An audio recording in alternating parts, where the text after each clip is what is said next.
कहना चाहता हूँ कि बहुजन समाज के लोगों, जिस समय सदगुरु रविदास जी महाराज इस देश और दुनिया को समता समानता का पाठ पढ़ा रहे थे और इस देश दुनिया से उन्होंने छुआछूत भेदभाव को मिटाकर जब बड़े बड़े रंज राजाओं को, जब बड़े बड़े तानाशाहों को ये पता लगा कि गुरु रविदास जी महाराज एक बहुत बड़े ज्ञानी हैं, विद्वान हैं, उनके पास शक्ति है और देश दुनिया के लोग उनकी आस्था में आस्था रखते हैं, उनकी विचारधारा में आस्था रखते हैं, विश्वास रखते हैं।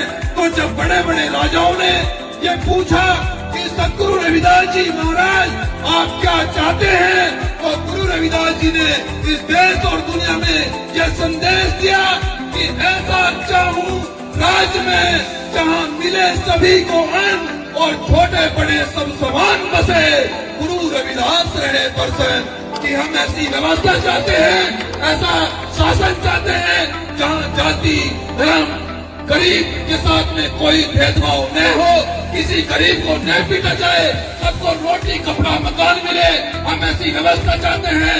लेकिन बहुजन समाज के लोगों, हमारे संत और महापुरुष ऐसे शासन की व्यवस्था कर गए कि जहां सबको रोटी और कपड़ा और मकान मिले, लेकिन अभी वो शासन नहीं रहा है। उस शासन को पूरा करने के लिए ये आपके बच्चे, ये आपके भाई अपनी अंतिम सांस तक गुरु रविदास जी के मिशन को पूरा करने का काम करेंगे। और मैं बहुजन समाज के लोगों अंतिम में बस ये कहना चाहता हूँ कि अगर आप इस बहुजन समाज को शासक बनाना चाहते हो, अगर इस बहुजन समाज को आप इस दिल्ली की गद्दी पर बिठाना चाहते हो, तो जाओ गुरु रविदास जी को पढ़ो, जाओ बाबा साहब डॉक्टर अम्बेडकर जी को पढ़ो।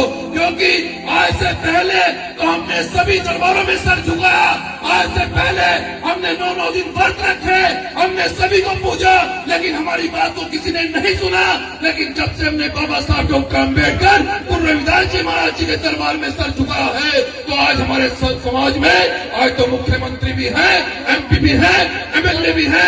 तो ये अगर हमें सम्मान, अगर स्वाभिमान से जीना किसी ने सिखाया है, तो वो फूले साहब अम्बेडकर, गुरु रविदास जी महाराज, महर्षि वाल्मीकि जी महाराज हमारे संत और महापुरुष हैं। बहुजन समाज के लोगों, मैं आपको बसंती में पीड़ा बताना चाहता हूँ कि अगर आप बहुजन संतों महापुरुषों को नहीं पढ़ोगे, तो विरोधी आपके लिए ऐसी मनगढ़ंत कहानियां तैयार कर रहे हैं, आपको धर्म में उलझाकर वो आपको सत्ता शासन तक नहीं लाना चाहते हैं। वो ये चाहते हैं कि हम केवल मजदूर रहे। लेकिन बाबा साहब ने तो ये कहा था कि तुम देश पर शासन करना, लेकिन शासन बहुजन संतों महापुरुषों को बिना पढ़े नहीं आ सकता।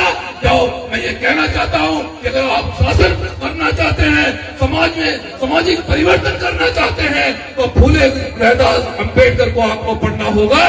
बहुत बहुत धन्यवाद। जय भीम, जय भारत, जय संविधान।